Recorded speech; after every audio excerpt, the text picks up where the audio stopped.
and better quality of life for all. Good morning, young ladies and young gentlemen. I'm pleased to be with you this morning at the commencement of our series of presentations entitled A Quality of Life. We at the village hope that by sharing our thoughts and experiences, we may inspire some of you to carefully contemplate our human condition and to create solutions to the quality of life challenges which without timely resolution could adversely impact our twilight years. But the endangerment we face pales against the fearful concerns most of us have for the future fate of loved ones whom we shall inevitably leave behind.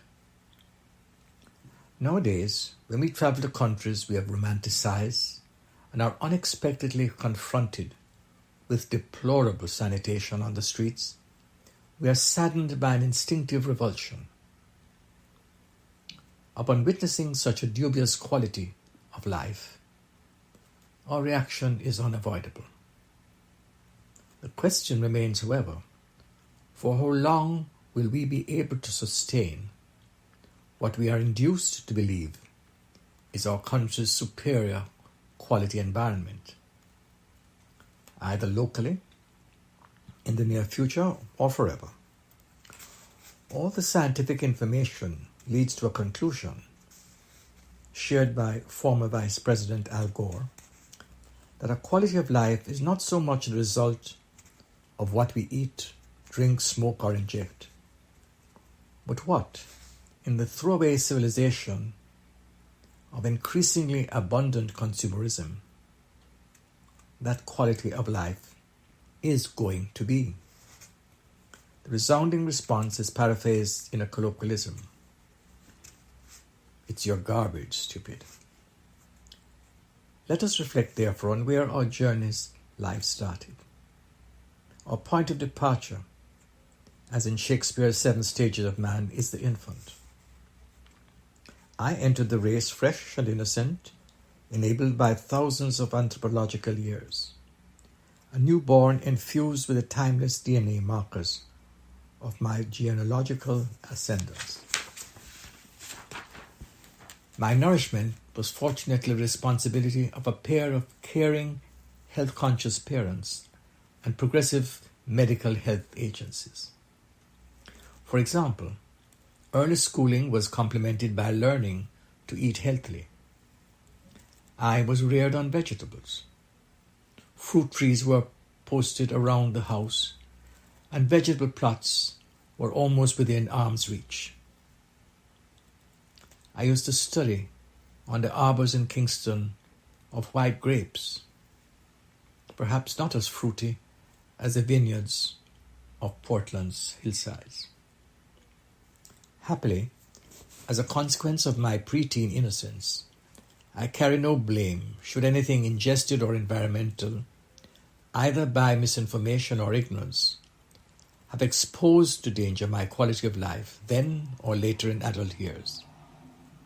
As I sought to find my identity, I fell prey to the temptation to stray from early lessons learned from parents. Manly pursuits such as smoking, girls, college, and drink typified my maturation. At this juncture of my transition to adulthood, I assumed the responsibility of knowing what was best for me and my quality of life. So I charted my own lifestyle, with some aspects were admittedly harmful to me and my associates. Others probably less so. I chose what I consumed and should have known what effect it was likely to have on the quality of life in future years. Accordingly, although in moderation, I made sure to do everything. But ignorance is the enemy of youth, and I knew little of the ways in which my actions would impact others and the environment. On the industrial front in Jamaica, I knew that red mud bauxite lakes seeped into the aquifer and poisoned underground rivers. but understood little of unseen and odorless pollutants fouling the air I daily breathed. At the workplace a decade before you were born, I did not enjoy the luxury of deciding the conditions under which I executed my services as in-house attorney for the state-owned oil refinery.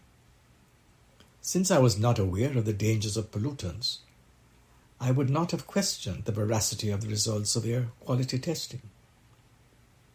And in any event, let's face the fact, sometimes successful, powerful corporations do not always tell the truth. This was evident when in 1999, Representative Henry Waxman initiated an investigation into oil refineries as a significant source of air pollution. The probe showed a marked difference between results reported by the oil companies and results based on a closer inspection.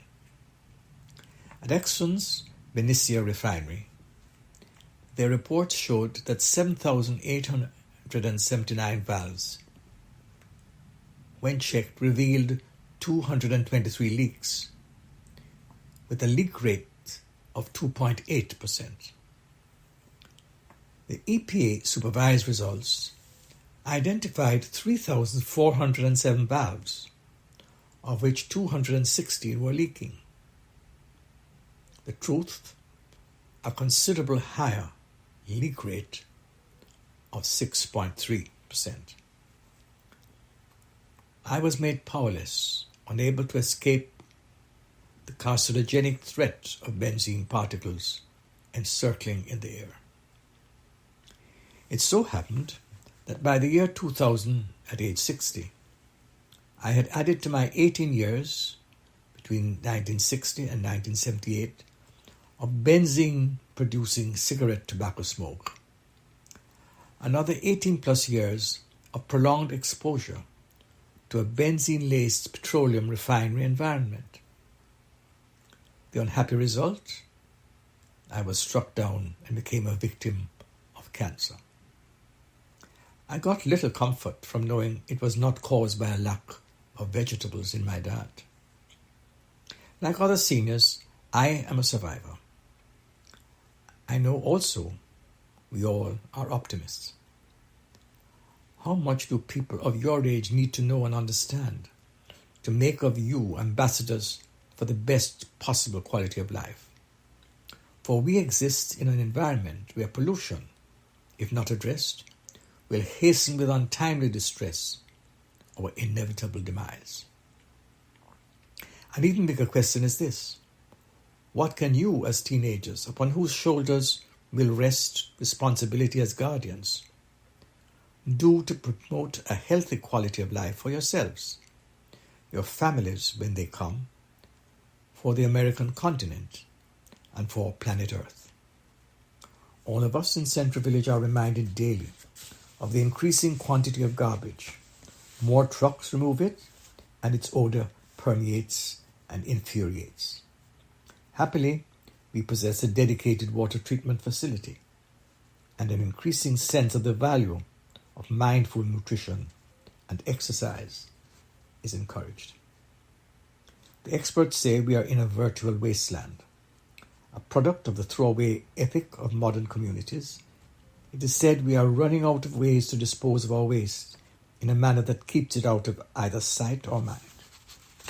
Waste is a multifaceted problem, and we create it twice over.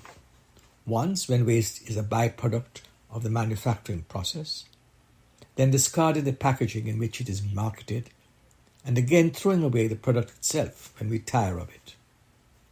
The crisis is related to industrial civilization. All over the country, the chemical toxicity in numerous landfills emit pollutants which float through the air, and when there is no other way but to incinerate them, potentially dangerous substances are released, such as methane, or are residual, such as mercury. We ought, with our encouragement, to arm yourselves with the relevant information. My view is that a keener awareness of what is happening will cause you to make the right choices and use your ingenuity to innovate and put the brakes on the avalanche of danger. There is no escaping the reality that our society has to avoid waste. At the very least, reduce the amount of waste generated in the first place. We have a short window of opportunity to eliminate from our psyche this throwaway mentality to which we appear wedded. For we seem to extend it sometimes even to difficult-to-handle children who are thrown out of their homes. One day it could be extended, I suppose, to less useful seniors. But are these the right questions?